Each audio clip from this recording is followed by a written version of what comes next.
Bir çizgi üzerinde aynı duygu, aynı düşünceyi paylaşmak lazım ki gerçek kardeşlik tecelli etmiş olsun. Oysa ki Müslümanların kalbi dağılmıştı.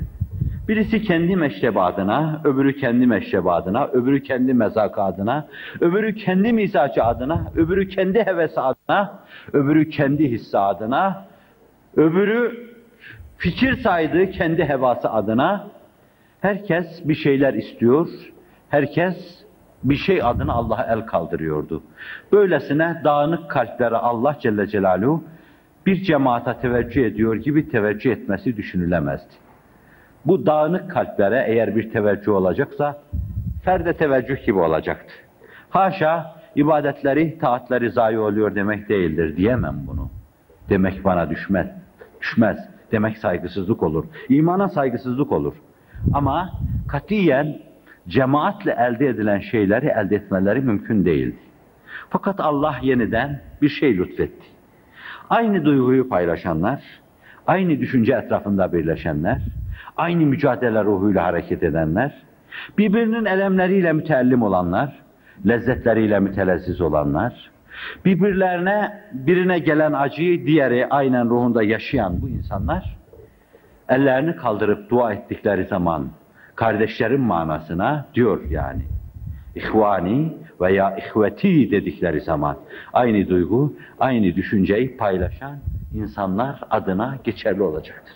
Şimdi düşünün ki siz tek başınıza namaz kılıyor, sadece kendinize dua ediyorsunuz. Bir de düşünün ki milyonlarca ağız sizin namınıza dua ediyor. Bugün aynı duyguyu, aynı düşünceyi ne kadar insanın sizinle paylaştığını tahmin ediyorsunuz. Onun birkaç katı da dostları düşünün. Dostları, Kabe'yi tavaf ederken, Ravza-i Tahire'yi ziyaret ederken, Çin'den Maçin'e kadar dünyanın çeşitli yerlerinde sizinle beraber aynı duygu ve aynı düşünceyi paylaşan insanlar, Allah'ım kardeşlerimize istikamet ver, kardeşlerimizin kalplerini imanda sabit kıl, Allah'ım kardeşlerimizin kalplerini ibadet-ü taata tevcih eyle, Allah'ım kardeşlerimizin kalplerini kaydırma, Allah'ım Hafız ve Hafiz isminle bizi ve onları her türlü felaketten, beladan ve musibetten muhafaza eyle dedikleri zaman, şeytanın şerrinden muhafaza eyle dedikleri zaman hepimizin namına geçerli oluyor. Öyle külli, öyle umumi bir dua ki, günde 5 defa mı 10 defa mı yapılıyor bu dua? Günde 5 defa 10 defa bu dua arş-ı rahmeti ihtizaza getiriyorsa bu duanın reddedilmesi düşünülemez. Allah meşiyeti sübhaniye sahibi ama bir adeti sübhanesi vardır. Ve inne rahmeti sebakat ala gadabi buyuruyor. Benim rahmetim gazabımın önündedir.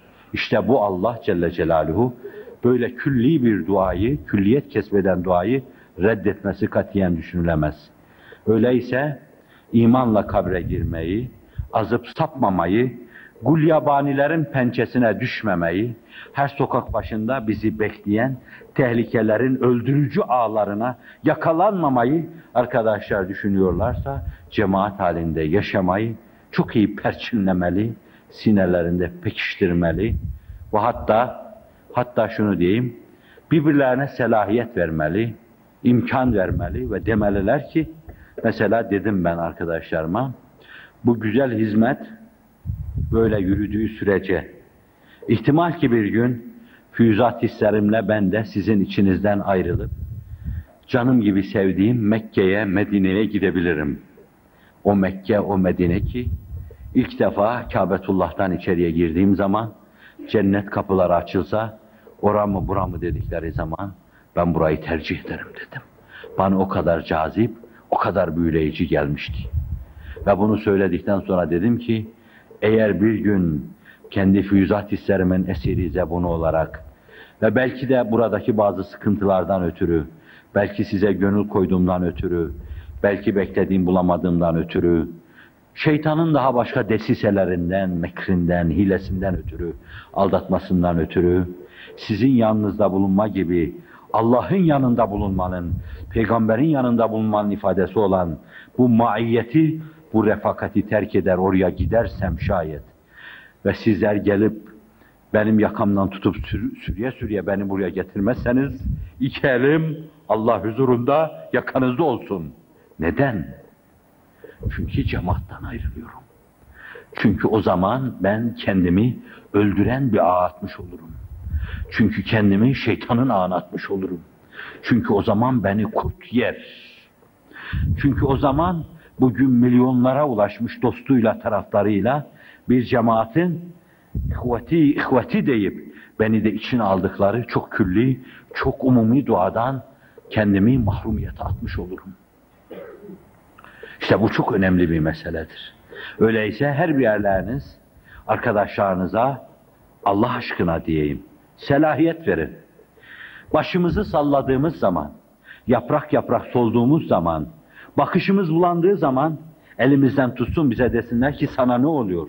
Allah'tan kork. Büyük nimetler içinde yüzüyordun. Ne diye gidiyorsun böyle? Selahiyet verin, gelip size desinler. Nazlanmalarınızı yüzünüze vursunlar. Çünkü belli değil belki, hani ben arz ederken burada hakkaniyet adına bir şeyler dedim. Şeytanın ihvası ve idlalıdır belki. Ama ben bu hissi, bu hevesi, bu hevayı belki fikir zannediyorum. Füzat hislerin diyorum. Oysa ki belki arkadaşlarımla bu kadar turnikeye önce girme, arkadaşlardan bir şey bekleme, alaka. Belki şeytan, bağışlayın, değişik yönlerden oyun oynuyordur. Belki şeytanın bir mekridir. Ve rica ederim, siz de şeytanın mekrine karşı hiç olmazsa bu kadar mülahaza dairesini açık bırakın. Bizi de o aldattı deyin. Bizi de o aldattı demeden başlayın işe. O aldattı demeyle yaklaşın işe. Bizi aldattı. Nerede aldattı?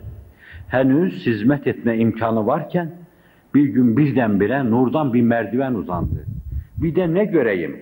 Merdivenin bu ucunda ayağımı merdivene koymuş ben, öbür ucunda merdivenin ucu Allah'ın elinde. Ve Peygamberimiz başında "Udhuluha aminin" diyor, gel gir cennete diyor. İşte burada bile bir aldanma olabileceğini düşünerek, hayır, hizmet önemlidir.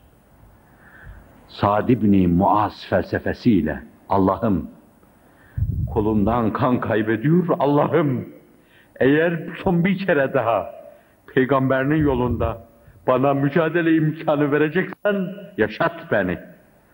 Yok, eğer mücadele etmeyecek, bir kenara çekilecek, amel imanda yaşayacaksam tam mevsimidir, emanetini alabilirsin. Fakat bize hizmet imkanı, hizmet zemini varsa ölüm arzu edilmeyecek. Cennet arzu edilmeyecek. Hatta insanın arayıp da bulamayacağı bir şey. Ebu Akil'in aşıkan arkasından koştuğu, Mus'ab'ın aşıkan arkasından koştuğu şehadet bile olsa, ki çoğunuzun zannediyorum rüyası ve hülyasıdır, onu bile arzu etmeyeceğiz. Neden? Çünkü hizmet ondan da önemlidir. O sadece hizmet yolunda uğranılan konaklardan bir konaktır. Hizmetin içinde gaza vardır. Derin niyetler vardır. Her gün Allah'la beraber olma mahiyeti ilahiye vardır. Mahiyeti peygamberiye vardır. Niyette şehadeti yakalama vardır. Ve cenneti vicdanında, ruhunda yaşama vardır. Şehitlik bu konaklardan sadece bir tanesidir. Yüzlerce konağı bir konağa feda etmeyiz biz. Aklımız başımızdayız. Onun için ölümü de arzu etmeyiz. Emanet O'nundur. Bizi istihdam edecekse üniversite hazırlık kurslarında muallim olarak, rehber olarak, idareci olarak, hala hayırlarda istihdam edecekse, dünya ne güzel, hayat ne tatlı, yaşamak ne bereketli, hizmet ne mübarek, ne mübeccel diyecek, bu nurlu yoldan azamı derecede istifade etmeye bakacağız.